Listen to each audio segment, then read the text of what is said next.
Good day everyone. Ngayon, ang pag-aaralan natin is tungkol sa ellipse.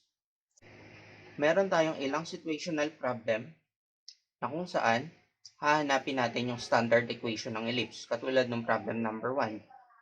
Sa problem number 1 natin, ang given ay center, vertex, pati focus. So, paano ba natin siya may isosolve? So, kailangan lang natin hanapin yung A, yung B, pati yung center ng ellipse natin. Since given na yung center, dalawa na lang yung hahanapin natin. So, paano nga ba natin mahanap yung A pati yung B? Pwede natin makuha yung A or B gamit itong idea na to. Tingnan natin kung saan nagkaroon ng changes dun sa coordinates ng center pati ng vertex natin. And kung mapapansin nyo, from 5 naging 15, ibig sabihin nagkaroon ng changes dun sa y coordinate. Since nagkaroon ng changes sa y coordinate, pwede natin makuha yung B. So, meron tayong B na 15 minus 5 or meron tayong B na 10. After natin makuha yung B, kailangan naman natin yung A. So, para makuha yung A, syempre, kailangan muna natin ng C. Para makuha natin yung C, kailangan naman natin tignan yung changes mula sa focus pati dun sa center. So, to do that, subtract mo lang to, 5 plus square root of 51 kay 5. So, meron tayong C na 5 plus square root of 51 minus 5. So, meron tayong C na square root of 51. So, yung sa A naman natin, pwede natin gamitin yung formula na C squared is equal to B squared minus A squared. So, the question here is bakit nauna yung B squared bago yung A squared? So, nauna yung B squared kasi nga meron tayong vertical na ellipse. So, bakit siya naging vertical na ellipse? Kasi yung sa center pati vertex natin is nagkaroon ng changes dun sa y coordinate natin. Mamaya mas makikita nyo, yung A natin ay mas mababa kumpara dun sa B natin. Okay, so ang C squared natin is square root of 51 squared is equal to B squared, that is 10 raised to 2 minus A squared. So, solve for A, lipat lang natin yung A squared sa kabila. Then, square root of 51 squared, makakancel yung squared, pati square root. So, magkakaroon tayo ng 100 because 10 raised to 2 is 100 minus 51. So, simplify, A squared is equal to 49. Then, extract yung root, cancel yon. A is equal to 7. Since meron na tayong A, meron na tayong B, meron na tayong center, pwede na natin siyang i-substitute dun sa standard equation natin. So, meron tayong x minus h squared over a raised to 2 plus y minus k squared over b squared is equal to 1. Substitute lang natin yung mga given natin or yung mga hinanap natin. So, meron tayong x minus negative 8, so that will become positive 8 squared over a raised to 2. A raised to 10 natin is 7 raised to 2, which is equal to 49 plus y minus k, that is 5 squared over b raised to 2. 10 raised to 2 is 100 is equal to 1. And ito na yung final answer natin since ang hinahanap lang naman is the standard equation. For problem number 2, kailangan pa rin natin makuha yung A, yung B, pati yung center. So, ang given naman natin is vertices pati covertices. So, ang technique lang dito kapag vertices at covertices ang given, pwedeng ganito yung gawin natin. Kunin muna natin yung center kasi ang midpoint ng foci ay vertices pati covertices ay center. Or pwede namang ganito na lang. Meron tayong 4 doon sa vertices natin na hindi nagbago. Ibig sabihin, yung y-coordinate ng center natin is 4. Sa co-vertices naman, yung 3 ay hindi rin nagbago. Ibig sabihin, meron tayong center na 3, 4. So, with that, meron na tayong center. Pwede na natin makuha yung A, pati yung B. So, paano naman natin makukuha yung A, pati yung B? Pagbasihan ulit natin yung vertices natin. So, sabi natin kanina, kung saan may changes, nandun si A or si B. Since meron changes sa x coordinate, makukuha natin yung A. So, ang A natin is equal to 7 minus 3. 7 minus 3 is 4. So, meron tayong A na 4.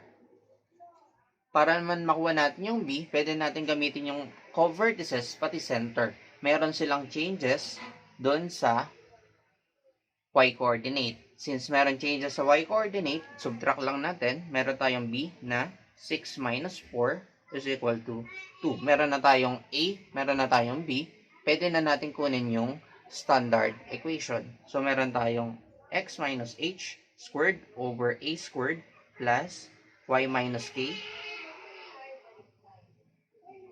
squared over b squared is equal to 1.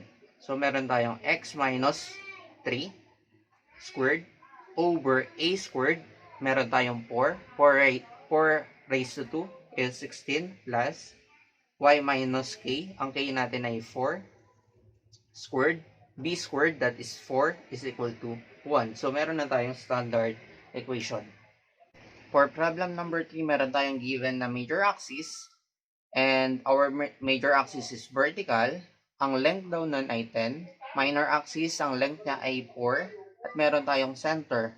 So, center natin is negative 2 and 3. So, ang kailangan na lang ulit natin kunin is yung A at B. Now, since ang major axis natin ay vertical, ibig sabihin, meron tayong 2B is equal to 10. Since ang major axis at minor axis, it's either 2A or 2B. And since major axis siya, kaya ginamit natin yung 2B. So, divide by 2, B natin ay 5. Pwede natin kunin yung minor axis. Since minor axis yon, meron naman tayong 2A is equal to 4. So, divide by 2. And meron tayong A na 2. Meron na tayong A, meron na tayong B. And meron na tayong center. So, pwede na natin kunin yung standard equation. So, x minus h squared over a squared plus y minus k squared over b squared is equal to 1. So, substitute lang natin. Meron tayong x minus negative 2, that is plus 2 squared over a raised to 2. A natin ay 2. 2 raised to 2 ay 4 plus y minus k or y minus 3 squared over b raised to 2, 25 is equal to 1. So, ayun yung final answer natin. Para sa problem number 4 natin, meron tayong endpoints ng major axis pati endpoints ng minor axis. So, halos katulad lang to ng problem number 2 kanina. Meron tayong given na vertices and meron tayong given na co-vertices. Since ang vertex natin or ang vertices natin ay naglalay sa major axis, ang co-vertices naman natin ay nasa minor axis. So, katulad ng ginawa natin kanina, kinuha natin yung center. Center ay, and kung mapapansin nyo, 7 is not changing. Therefore, yung x-coordinate ng center natin ay 7. 6 is not changing. Therefore, meron tayong 7, 6 sa center. Since meron na tayong center, pwede natin makuha yung either A or B gamit yung vertices. So, kahit alin dyan sa dalawa. Since 7 is not changing, doon tayo sa nagbago. So, meron tayong 9 at 6. Mapapansin nyo, nagbago siya by 3 units. So, ibig sabihin, meron tayong B na 3. Yes, B. Kasi nga, doon siya nag-change sa y-coordinate. Yung sa minor axis naman natin, or yung sa co-vertices natin, ay nag-change doon sa x-coordinate. Meron tayong 5 saka 7. 7 minus 5 is 2. Meron tayong A, meron tayong B, meron tayong center. Kunin natin yung standard equation. X minus h squared over a raised to 2 plus y minus k squared over b raised to 2 is equal to 1. Substitute lang natin. Meron tayong x minus 7 squared. A raised to 2. A natin is 2. 2 raised to 2 is 4 plus y minus k, that is 6 squared over b raised to 2, that is 9 is equal to 1. So, therefore, meron na tayong standard equation. For problem number 5, meron tayong general equation. So, kailangan natin siyang gawing standard. So, to do that, pwede natin i-combine or pagdikitin yung may same variable.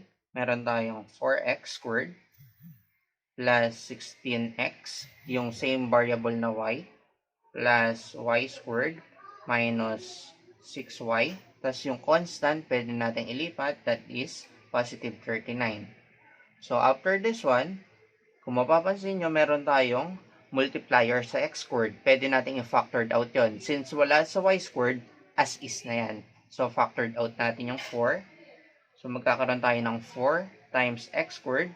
16 divided by 4 is 4. So, that is 4x plus y squared minus 6y is equal to 39. So, after nito, magko-completing tayo. Pero since may shortcut naman, doon na tayo sa shortcut. So, ang shortcut natin is copy yung 4, pati yung parenthesis, kunin yung square root ng x squared, that is x. Yung 4, divide mo by 2, since positive yon, positive pa rin dito. 4 divided by 2 is 2, then put squared. Next, plus y squared, kunin square root, that is y. Negative 6 divided by 2, negative 3. Then put squared is equal to 39. Pero may idadagdag tayo dun sa kaliwa. I mean sa kanan. So, ang idadagdag natin sa kanan is, mula tayo dun sa multiplier, 4 times, then yung 2, erase lang natin dun sa exponent. So, 2 raised to 2. Plus, sa kabila din, since walang multiplier, wala tayong multiplier na ilalagay.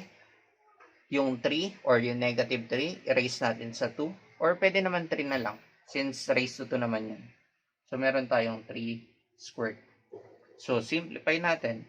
4 times x plus 2 squared plus y minus 3 squared is equal to, then kapag pinag-add natin lahat yan, that is 64. Since standard equation ang hinahanap natin, we need to divide all by 64. So, simplify lang natin. 4 over 64. 64 over 4. 64 divided by 4 is 16. Therefore, meron tayong x plus 2 squared over 16 plus y minus 3